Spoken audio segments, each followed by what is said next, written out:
Welcome back. If you've already followed along with my Wyvern sketch tutorial, you should have your outline ready to go. So today we're going to bring that Wyvern to life with some awesome shading techniques. I'll show you how to add depth, texture and a real sense of form using just a pencil. If you haven't seen the sketch tutorial yet, you can check that out first. I've linked it in the description. Otherwise, grab your pencil and let's dive straight into shading this fantasy beast. Now I've sped up this process by about 4 times because before it was a runtime of about 50 minutes and I thought that might be too long. So I thought I'd rather than talk through every step in detail, I'll just give you generalized tips and tricks and I'll let the pencil video do the talking really. You can see I've started with a dark pencil of 5B and I'm layering up my shading, not focusing on one particular area, just working around adding textures.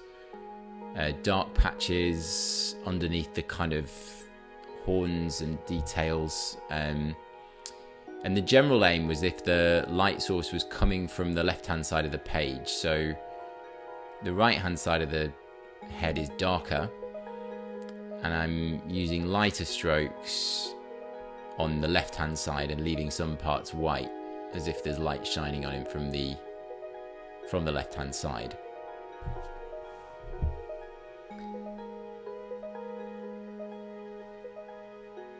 When you move on to the main body area, you want to think about adding scale details. I did this by just building up little areas of shading with quick movements of the pencil, some slightly bigger, some slightly smaller, and then going back over and shading over the top of it once I'd created that texture. So it's all about layering up really.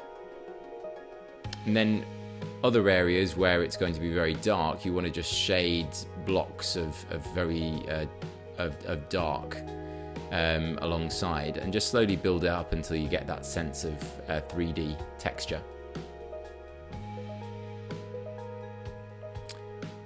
Moving over to the left side of the drawing, the wings can be quite tricky. The key is to highlight the bone structures within the wing, which we've already lined up in the sketch phase, and to basically shade the insides between the bone lines quite dark, and probably aim to keep the bottom part of the wing darker. Again, it's further from where the light source would be, and then lighter shades near the top, and just gradually work your way across the wing.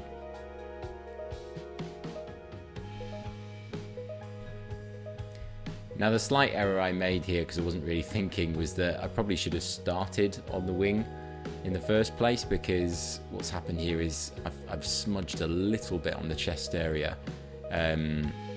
with my palm, so a bit of a rookie error on this one, but hey, we all learn from our mistakes, don't we? But moving on to the legs, these are right underneath the body, so I added little texture details but really pushed quite hard with the pencil here because most of this is shadow. But you can have some light and shade just to give that sense of the scale texture on the body.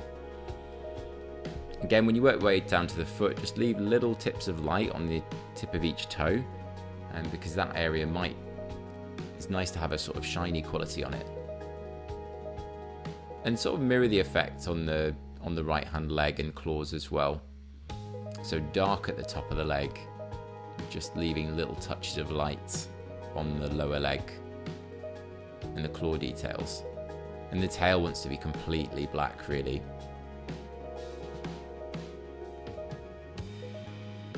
So now we look at the right hand wing.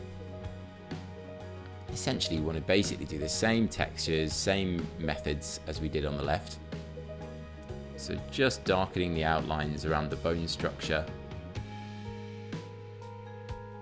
and shading inside using darker, lighter shading at the top.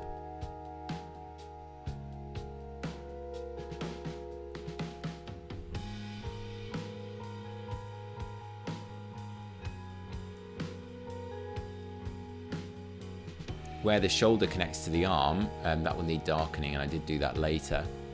You can see I moved on, working inside the wing, building up layers, and keeping that arm detail fairly light so it has that sense that it's protruding from the leathery wing. And you've got more space on this wing, so you need just be careful with your shading, make sure it's quite even. You can do this by just building up layers, so I've done my first layer there and then going back over, adding shadows where it's sort of falling inwards,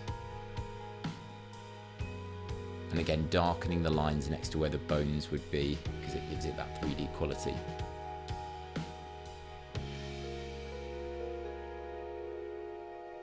And I could work quite quickly here because I'm not pressing over parts of the drawing I already did.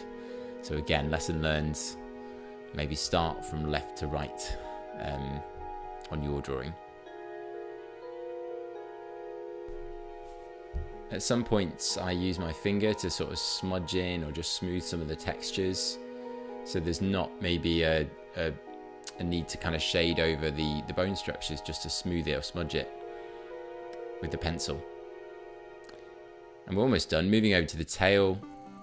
Again, start dark as it's under the wing. Just work your way along, leaving light patches where the sort of spines or the spine details are. And again, keeping the right hand side of the tail quite dark as it's away from the light, and lighter at the top and on the left hand side. And just pushing hard with the pencil around those spine details. Added a little bit of shading around the base of the dragon, little dark patches for rocks and things like that, just to ground the drawing. And we're pretty much done. And there you have it.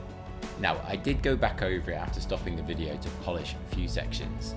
I added some cross-hatching to the centre of the wings, darkened the right shoulder and underneath the head to really help the lighter areas pop, and built some extra hatching and line work under the legs and round the wings to give it more depth. I think overall it's turned out really well. If you enjoyed this, make sure to hit like, drop a comment and let me know what you think. And subscribe so you don't miss the next part. I'll be redrawing the Wyvern's head and using coloured pencil blending to create some awesome shading and texture. Thanks for drawing with me, and see you next time.